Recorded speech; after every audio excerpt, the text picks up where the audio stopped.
नमस्कार, मैं सुरेश कुमार। सबसे पहले आपसे रिक्वेस्ट है कि अगर आपने चैनल को सब्सक्राइब नहीं किया है तो सब्सक्राइब बटन पर क्लिक करके चैनल को ज़रूर सब्सक्राइब कर लें। तो बहुत सारी जो आंगनवाड़ी वर्कर्स हैं और आंगनवाड़ी हेल्पर्स हैं वो मैसेज कर रही हैं कि उनका जो हॉनोरेरियम है, सैलरी वगैरह है, वो अभी तक क्यों नहीं आई है और कब तक आएगी। तो होपफुली जो नवंबर लास्ट तक जो हॉनोरेरियम है और सुपरवाइज़र्स की जो सैलरी है वो आ सकती है सोर्सेज के मुताबिक। तो आपको पता ही होगा कि जो आंगनवाड़ी वर्कर्स का जो हॉनोरेरियम है वो मई 2023 तक ही इन्हें मिला है। उसके बाद जून, जुलाई, अगस्त, सितंबर, अक्टूबर और अभी नवंबर चल रहा है। दैट मीन्स कि 6th मंथ चल रहा है जिसमें 6 महीने से जो आंगनवाड़ी वर्कर्स को और हेल्पर्स को हॉनोरेरियम नहीं मिला है।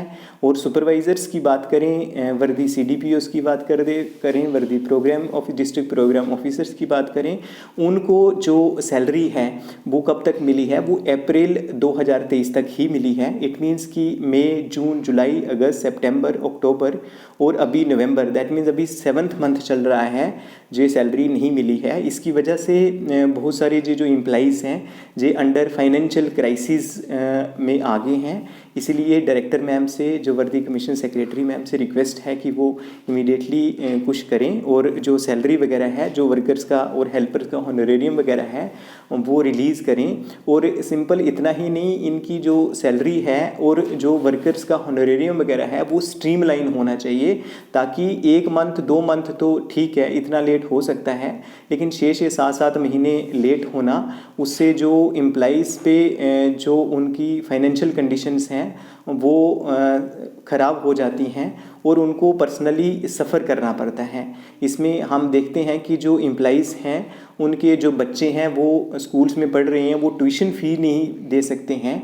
कुछ एक एम्प्लॉइज़ के जो मदर हैं, फादर हैं, वो बीमार हैं तो वो उनका इलाज तक नहीं करवा पा रहे हैं। तो ये एक सुपरवाइज़र्स के लिए जो है, आंगनवाड़ी वर्कर्स और हेल्पर्स के लिए क्रिटिकल सिचुएशन बनी हुई है। तो रिक्वेस्ट है डायरेक्टर मैम से कि वो जल्द से जल्द इस ये जो सैलरी है, जो हॉनोरेरियम है, इसको स्ट्रीमलाइन भी करें और जल्द से जल्द रिलीज़ करें। तो आज हम बात करेंगे कि जो बैक टू विलेज चल रहा है, तो जो 5th फेज जो बैक टू विलेज चल रहा है, इसमें वहाँ पे जो गांव में जो फील्ड ऑफिसर्स जो हैं वो विज़िट करते हैं। तो इसमें जो आंगनवाड़ी सेंटर्स के जो रिलेटेड कॉलम्स हैं वो कौन कौन से हैं, जो आंगनवाड़ी वर्कर्स को ध्यान रखना है। तो आंगनवाड़ी सेंटर में जो फील्ड ऑफिसर आएंगे वो उस पंचायत के 1 या 2 आंगनवाड़ी सेंटर में विज़िट करेंगे और हर एक आंगनवाड़ी वर्कर ने क्या करना है कि एक पेज वगैरह लेके जो इन्फॉर्मेशन है जो ज़रूर उसमें पेज में लिख लेनी है, ताकि उस समय जो फील्ड ऑफिसर हैं उनको वो अच्छे ढंग से प्रोजेक्ट कर सकें। तो इसमें सबसे पहले है कि लोकेशन ऑफ आंगनवाड़ी सेंटर, मतलब क्या लोकेशन है आंगनवाड़ी सेंटर की, नियर किसके है हमारा जो आंगनवाड़ी सेंटर, जिस सेंटर में वो विज़िट कर रहे हैं। उसके बाद नंबर ऑफ़ चिल्ड्रन इनरोल्ड, जो आपने पोषण ट्रैकर से लिख लेना है कि कितने बॉयज़ हैं, मतलब जो और कितने 0 से 6 साल तक कितने बॉयज़ हैं और कितनी गर्ल्स हैं, वो आपने जहाँ पे लिख लेना है।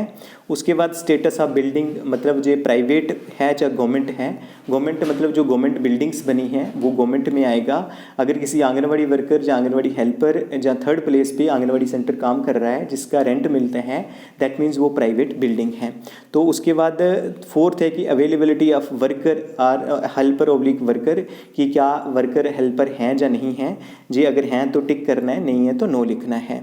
उसके बाद maintenance of record of children, जो रिकॉर्ड वगैरह है जो विजिटिंग ऑफिसर हैं वो चेक कर सकते हैं। तो इसमें वो रिकॉर्ड में क्या, सबसे पहले आपने क्या करना है, पोषण ट्रैकर दिखाना है। और पोषण ट्रैकर में ही आपने क्या करना है कि जो हर एक चीज़ है, जैसे ही जो विजिटिंग ऑफिसर आएंगे आपने पोषण ट्रैकर ओपन कर देना है। उसमें सबसे पहले बेनिफिशरीज दिखानी है कि प्रेग्नेंट लेडीज़ इतनी है, लैक्टेटिंग मदर इतनी है, 0 to 6 मंथ्स इतने हैं, 6 months to 3 year और 3 to 6 year हमारे पास इतने जो बच्चे हैं वो आपने दिखाने हैं। उसके बाद आपने डेली ट्रैकिंग के बारे में बताना है कि जो एस्पेक्ट जो हैं हमारे पोषण ट्रैकर में, अटेंडेंस है, जो HCM है, जो THR है, जो एक्टिविटीज़ हैं हम जहाँ पे चढ़ाते हैं वो आपने बताना है। उसके बाद आपने ये भी बताना है कि होम विज़िट आपने कितने किए हैं, वो आप जहाँ जो होम विज़िट वाला कॉलम है बता सकते हैं कि हम होम विज़िट भी रेगुलरली करते हैं। उसके बाद आप क्या कर सकते हैं कि जो डैशबोर्ड है उसको ओपन करके जो ग्रोथ मॉनिटरिंग वगैरह के लिए बता सकते हैं कि हम रेगुलरली जो बच्चों का हाइट वेट जो है वो मेज़र करते हैं। और सैम और अंडर वेट जो चिल्ड्रन हैं जहाँ पे जो शो हो रही हैं इनको व्यू करना है, अगर नहीं है तो आप बता सकते हैं कि सीवियरली मॉलनरिश्ड जो जहाँ जो मॉडरेटली मॉलनरिश्ड है, जहाँ अंडर वेट है, जहाँ स्टंटेड बच्चा है वो आपने बताना है। अगर है, अगर नहीं है तो वेल एंड गुड, अगर है तो आपने उन्हें वहाँ पे लिखवा देना है कि हमारे इतने बच्चे जो हैं वो अंडर वेट हैं। तो ये सभी चीज़ें आपने पोषण ट्रैकर के में बतानी है। तो उसके साथ ही जो आपका जो न्यूट्रिशन रजिस्टर होगा वो आप दिखा सकते हैं कि जो आपने न्यूट्रिशन वहाँ पे न्यूट्रिशन रजिस्टर पे जो डेली बेसिस पे आप कंजप्शन वगैरह पे चढ़ाते हैं वो आप उन्हें चेक करवा सकते हैं। तो उसके बाद जहाँ पे है अवेलेबिलिटी ऑफ सफिशेंट राशन वगैरह जो पड़ा होगा वो अपने बता देना है। अवेलेबिलिटी ऑफ टाइमली राशन, ये बताना है कि जी क्या टाइमली राशन आता है या नहीं आता है।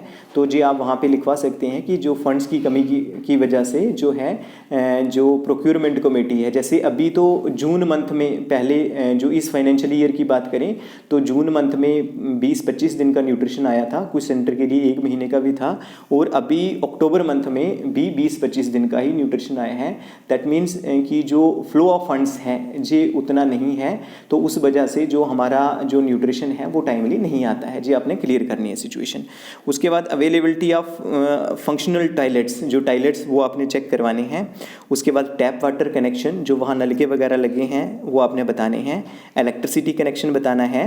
और फिर आपने पोषण ट्रैकर से ही जहाँ आ गया है वही बात, नंबर ऑफ चिल्ड्रन स्टंटेड कितने बच्चे हैं वो आप लिखवा सकते हैं। नंबर ऑफ चिल्ड्रन वेस्टेड मतलब होता है कि बच्चे की हाइट तो हो गई है, हाइट के मुताबिक बच्चे का वेट नहीं है तो वो वेस्टेड में चले जाते हैं। तो आंगनवाड़ी जो आप देख सकते हैं कि जो पोषण ट्रैकर में ही जाके जो हर एक बेनिफिशियरी का स्टेटस देख सकते हैं। तो जब आप स्टेटस चेक करेंगे वो आप स्टंटेड और वेस्टेड वहाँ से चेक कर सकते हैं। तो कोई अदर प्रॉब्लम है एनी अदर तो आप अपनी प्रॉब्लम वहाँ पे बता सकते हैं कि हमें जो टाइमली हॉनरेरियम वगैरह है वो नहीं मिलता है, मतलब बड़ा गैप 5-6 महीने के गैप के बाद मिलता है, जिससे जो हमारे फाइनेंशियल क्राइसिस आ जाता है। ताकि ये चीज़ें जो हैं जी ऊपर तक भी पहुँचें कि जो आंगनवाड़ी वर्कर्स जो हैं कौन सी प्रॉब्लम फेस कर रही हैं, फील्ड लेवल पे सुपरवाइजर्स कौन सी प्रॉब्लम फेस कर रही हैं, और सैलरी ना मिलने के बावजूद भी हम लोग इतना जो है वो काम कर रहे हैं। फिर नीचे रिमार्क्स देंगे विजिटिंग ऑफिसर। लेकिन आपने क्या करना है कि प्रोजेक्ट करना है चीज़ों को।